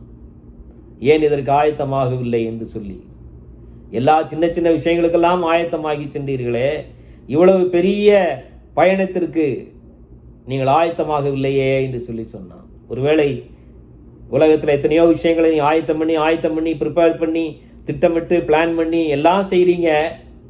ஆனால் ஒரு நாள் இந்த உலகத்தை விட்டு நான் போகும்போது என்னுடைய ஆத்துமா பயணப்பட்டு ஆண்டவருடைய சமூகத்துக்கு போக வேண்டுமே, நித்திய ஜீவனை பெற வேண்டுமே. Are you prepared for that? அதற்கு நான் ஆயத்தமாக இருக்கிறேனா என்பதை நான் யோசித்து பார்க்க வேண்டும். அப்படி ஆயத்தமாக இருக்கிறவர்கள் ஆண்டவருடைய சமூகத்தில் தங்களை ஒப்பு கொடுக்க வேணும். ஹென்றி மார்ட்டின் என்று ஒரு அருமையான ஃபுட்பால் பிளேயர் ஒருவர் இருந்தார். சமீப காலங்களில் நான் பார்த்த ஒரு பெரிய பிரபலமான நபர் இப்பொழுது உலகத்தில் யார் என்றால் லயனல் மெஸ்ஸி என்று சொல்கிறார்கள். ஃபுட்பால் பிளேயர், அர்ஜென்டினா நாட்டு ஃபுட்பால் பிளேயர், கால்பந்து வீரர். அவரை பார்த்து நான் ரொம்ப ஆச்சரியப்பட்டேன். ஏன்னா உலகத்தில் எல்லா இடத்துலையும் அவருக்கு வரவேற்பு, எங்கே போனாலும் வரவேற்பு. அவருக்கு அவ்வளோ பெரிய மதிப்பு, மரியாதை. பெரிய பிரபலமான கால்பந்து வீரர்களுக்கு அவ்வளவு மரியாதை இருக்கிறது என்று நாம் அறிந்து கொள்கிறோம். இங்கே இருக்கிற கிரிக்கெட் வீரர்களுக்கெல்லாம் கூட அவ்வளோ பெரிய மரியாதை கிடையாது. அவருக்கு உலகம் ஃபுல்லாக மரியாதை, எத்தனை இடங்களுக்கு போனாலும் மரியாதை. கால்பந்து வீரர்களுக்கு அவ்வளவு மரியாதை இருக்கிறது, அது இன்னமும் இருக்கிறது. ஆனால் இந்த ஹென்றி மார்ட்டினும் ஒரு பெரிய கால்பந்து வீரர். இங்கிலீஷ் ஃபுட்பால் கிளப்புக்காக விளையாடி புகழ்பெற்ற ஒரு கால்பந்து வீரராக திகழ்ந்தான் இந்த ஹென்றி மார்ட்டின். கால்பந்து விளையாட்டில் வீரனாக திகழ்ந்த இந்த ஹென்றி மார்ட்டினை ஒரு நாள் ஆண்டவர் சந்தித்தார். உலகத்தில் புகழும் பேரும் பெற்றிருக்கிறாய், ஆனால் நீ என்னை சந்திக்கவில்லை, நீ நித்திய ஜீவனுக்கு ஆயத்தமாகவில்லை என்று ஆண்டவரிடத்தில் பேசினார். ஆண்டவரை ஏற்றுக்கொண்டான். அந்த ஹென்றி மார்ட்டின் ஆண்டவரை ஏற்றுக்கொண்டு ஆண்டவருடைய பிள்ளையாக தன்னை அர்ப்பணித்தார். அதுக்கு பின்பு சில காலம்தான் விளையாடினார். அதுக்கு பின்பு ஆண்டவர் அவரை அவருடைய பணிக்கென்று அழைத்தார். நீ ஊழியம் செய்ய வர வேண்டும், எனக்காக வர வேண்டும் சொன்னார். அப்போ எல்லாரும் சொன்னாங்க, Henry Martin, are you pool? நீ முட்டாளா? இவ்வளவு பெரிய கால்பந்து வீரன், நீ புகழின் உச்சாணிக்கு போக வேண்டியவன், ஏதோ ஆண்டவர் அழைக்கிறாரு, நான் மிஷினரியாக போகிறேன், ஊழியனாக போகிறேன்னு சொல்றியேன்னு சொன்னாங்க. ஆனால் ஹென்றி மார்ட்டின் அதையெல்லாம் காது கொடுத்து வாங்காமல், நான் ஆண்டவருடைய பிள்ளை, நித்திய ஜீவனுக்கு ஏற்ற கிரியைகளை நான் செய்ய வேண்டும், ஆண்டவருடைய நித்திய ஜீவனை பெறுவதற்கு அதற்கேற்ற கிரியைகளை நான் செய்தாக வேண்டும், ஆண்டவனை அழைக்கிறார் என்று சொல்லி ஆண்டவருடைய பணிக்காக தன்னை ஒப்பு கொடுத்த ஹென்றி மார்ட்டின் அநேக இடங்களில் ஆண்டவரை பணி செய்து இந்தியாவுக்கு வந்தார். இந்தியாவில் இஸ்லாமியர்கள் நடுவில் ஆண்டவருடைய பணியை செய்தார். இன்றைக்கும் ஹைதராபாத்தில் Henry Martin Institute of Islamic Studies இருக்கிறது. 33 வயது வரை தான் இந்த ஹென்றி மார்ட்டின் வாழ்ந்தார். இந்த நாட்டின் கால சூழ்நிலை, நம்முடைய நாட்டின் கால சூழ்நிலை அவருக்கு ஒத்து வரவில்லை. அவர் நாளுக்கு நாள் வியாதிப்பட்டு போனார். ரொம்ப வியாதியும் வேதனையும் அவருடைய சரீரத்தில் இருந்தது. ஆனாலும் தன்னால் இயன்ற வரைக்கும் ஆண்டவருக்காக வாழ்ந்து சாதித்தார். அதற்கு பின்பு 33 வயதில் அவர் மரணத்தை சந்திக்க வேண்டி இருந்தது. சிறிய வயதில் அவர் மரண படுக்கையில் இருக்கும்போது அவரை சுற்றிலும் மக்கள் வேதனையோடு பார்த்து கொண்டிருந்தார். சொன்னார், ஆண்டவர் எனக்கு அதிக நாட்களை கொடுக்கவில்லை என்றாலும் ஆண்டவர் கொடுத்த இந்த கொஞ்ச நாட்கள் தான் நல்ல வேளையாக நான் இன்றைக்கு ஆண்டவருடைய ஊழியராக மரிக்கிறேன், ஆண்டவருக்காக ஆத்துமாக்களை ஆதாயம் செய்தவனாக மரிக்கிறேன், ஆண்டவருடைய சமூகத்தை நான் சென்று அடைய ஆயத்தமாய் இருக்கிறேன் என்று சந்தோஷமாய் அவரை சுற்றி இருக்கிறவர்களை பார்த்து, நீங்களெல்லாம் பாடுங்கள், ஆண்டவரை துதியுங்கள் என்று சொல்லி மகிழ்ச்சியோடு கூட ஆண்டவருடைய சமூகத்துக்கு கடந்து சென்றார் இந்த ஹென்றி மார்ட்டின் என்ற மகா பெரிய ஒரு கால்பந்து வீரன். ஒரு காலத்தில் நித்திய ஜீவனை அடைந்த மகா பெரிய ஒரு தேவனுடைய பிள்ளை. பிரியமானவர்களே, அவர் கால்பந்து விளையாண்டு அவர் கால்பந்தின் மூலமாக பெரிய ஒரு கால்பந்து வீரராக தன்னை பிரபலப்படுத்தி இருக்கலாம். ஆனால் அதைவிட முக்கியமானது நித்திய ஜீவனை பெற வேண்டும் என்பதே அவருடைய நோக்கம். அதற்காக தன் வாழ்க்கையை அர்ப்பணித்து தன் வாழ்க்கையில் பல தியாகங்களையும் கஷ்டங்களையும் ஏற்றுக்கொண்டு ஆண்டவருக்காக வாழ்ந்து மடிந்தார் அந்த ஹென்றி மார்ட்டின் என்ற ஒரு மகத்துவமான தேவ மனிதர். பிரியமானவர்களே, நாம் ஆயத்தமாயிருக்கிறோமா? நித்திய ஜீவனை பெற்றுக்கொள்வதற்கும் நித்திய ஜீவனை சுதந்திரித்துக் கொள்வதற்கும் நான் ஆயத்தமாயிருக்கிறேன். ஆம் ஐ ப்ரிப்பேர்ட் ஃபார் தட். இன்றாகட்டும், என்று வேண்டுமானாலும் என்னுடைய மரணம் வரட்டும், ஒரு 10 ஆண்டோ 20 ஆண்டோ 30 ஆண்டோ 40 ஆண்டோ கழித்த ஆண்டோ நம்ம இந்த உலகத்தில் வரட்டும், அல்லது என்னுடைய மரணம் வரட்டும், எது வேண்டுமானாலும் நடக்கலாம். ஆனால் என்றாவது ஒரு நாள் கண்டிப்பாக இந்த உலகத்தை விட்டு நான் போக வேண்டும். அன்றைக்கு நான் தேவனுடைய ராஜ்யத்துக்கு போவேன். உலகத்தில் சந்தோஷமே அதுதான் சாரல் நௌரஜம்மா ஆனந்தமாய் இன்பக்கா நான் ஏகிடுவேன், தூய பிதாவின் முகம் தரிசிப்பேன் என்று அழகாக பாடினார்கள். அந்த நம்பிக்கையோடு இருப்போமா? அந்த நம்பிக்கையோடு இருப்போமா? அந்த நம்பிக்கை இருந்தால் நம்ம எதை பற்றி கவலைப்பட வேணாம். மரணத்தை பற்றி கவலையே கிடையாது. நான் சந்தோஷமா ஆண்டவரை துதித்து பாடிக்கொண்டிருக்கலாம், மகிழ்ச்சியோடு இருக்கலாம். அப்படி ஒரு மகிழ்ச்சியையும் சந்தோஷத்தையும் நீங்கள் அனுபவிக்க வேணும். அந்த சந்தோஷத்தில் நீங்கள் நாள்தோறும் வாழ வேணும், ஊழியம் செய்ய வேணும், ஆண்டவருக்கு சாட்சியாக இருக்க வேணும். ஆண்டவர் தாம் எப்படியாக உங்கள் ஒவ்வொருவரையும் ஆசீர்வதிப்பாராக, நம் அனைவரையும் ஆசீர்வதிப்பாராக. ஜெபம் செய்வோம். எங்களை நேசிக்கிற எங்கள் அன்பின் ஆண்டவரே, நித்திய ஜீவனுக்கு நேரான வழியில் எங்களை நடத்துவீராக. அதற்கு எங்களை ஆயத்தப்படுத்தும், எங்களை ஆசீர்வதியும், வழி நடத்தும் சுவாமி. உடைய கரத்தில் எங்களை அர்ப்பணிக்கிறோம், ஒப்புக் கொடுக்கிறோம். இயேசுவின் நாமத்திலேயே ஜெபிக்கிறோம் எங்கள் நல்ல பிதாவே, ஆமென். இயேசுவை தியானித்தால் என்ற பாடலை நாம் பாடி ஆண்டவரை மகிமைப்படுத்துவோம்.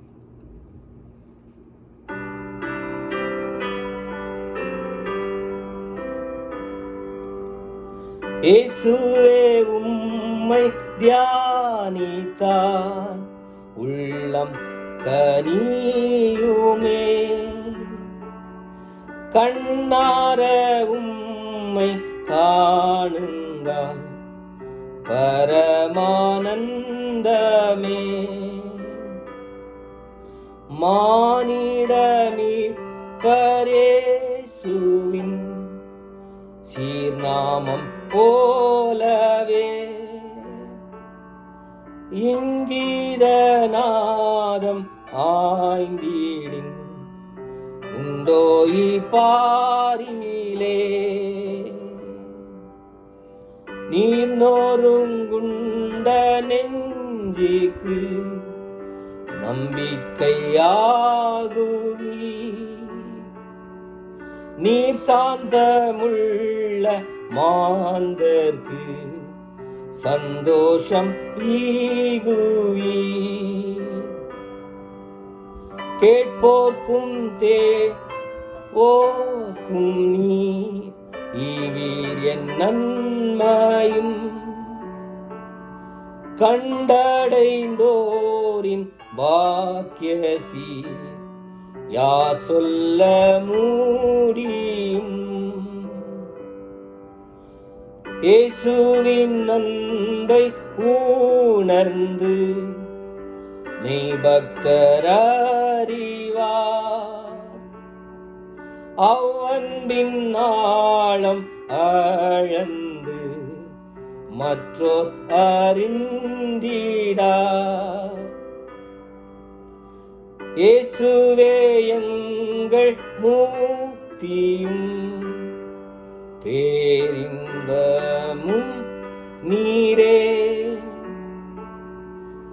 இப்போதும் நித்திய காலமும் நீர் எங்கள் மாட்சியே. நாம் ஜெபம் செய்வோம்.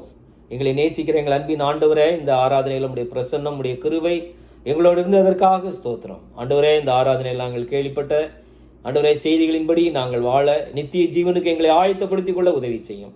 இந்த நாளில் ஆண்டவரே அந்த செய்தி கேட்ட ஒருவரையும், இந்த ஆராதனையில் பங்கு பெற்ற ஒருவரையும் ஆசீர்வதியும். ஆண்டவரே, யாரெல்லாம் ஆண்டவரே வியாதியில ஆண்டவரே பலவீனத்தில் இருக்கிறார்களோ ஒவ்வொருவரையும் நீர் சந்தியும். உம்முடைய பரிசுத்த ரத்தம் ஒவ்வொரு சரீரத்திலும் இறங்குவதாக. ஆண்டவரே, நீர் விடுதலை இயேசுவின் நாமத்தில் ஆண்டவரே நாங்கள் கேட்கிறோம், நீர் கட்டளையிடுவீராக. ஒவ்வொரு சரீரத்தில் இருக்கிற எல்லா பலவீனங்களும் நீங்கி போவதாக இயேசுவின் நாமத்தில். வீட்டில் இருக்கிற கட்டுகள் அருந்து போவதாக. ஆண்டவரே, நம்முடைய நாமத்தில் சந்தோஷம், சமாதானம், கிருபை ஒவ்வொரு குடும்பத்திலும் ஒவ்வொரு நபரிடத்திலும் இருப்பதாக. ஆண்டவரே, எல்லா கஷ்டங்கள் பாவங்கள் ஆண்டவரே எல்லாவற்றையும் நீக்குகிற ஆண்டவர், சிலுவையிலே எங்கள் பாவங்களை சுமந்த ஒரு இடத்துல வந்திருக்கிறோம். ஆண்டவரே, எங்களுக்கு சுகத்தையும் திருப்தியையும் சந்தோஷத்தையும் தாரும், நித்திய ஜீவனை பெற்றுக்கொள்ளக்கூடிய கிருபையை தாரும். உம்முடைய சமூகத்தில் எங்களை அர்ப்பணிக்கிறோம். இந்த வாரம் முழுவதும் உம்முடைய பிரசன்னம், உம்முடைய கிருபை எங்களோடு கூட இருப்பதாக. நாங்கள் எடுக்கிற முயற்சிகள் பிரயாசங்களில் எங்களை ஆசீர்வதிப்பீராக, வழி நடத்துவீராக. உம்முடைய பிரச்சனை எங்களை காத்துக்கொள்ளட்டும், வழி நடத்தட்டும் சுவாமி. துதி கனமை மேலாவற்று மக்கை செலுத்துகிறோம்.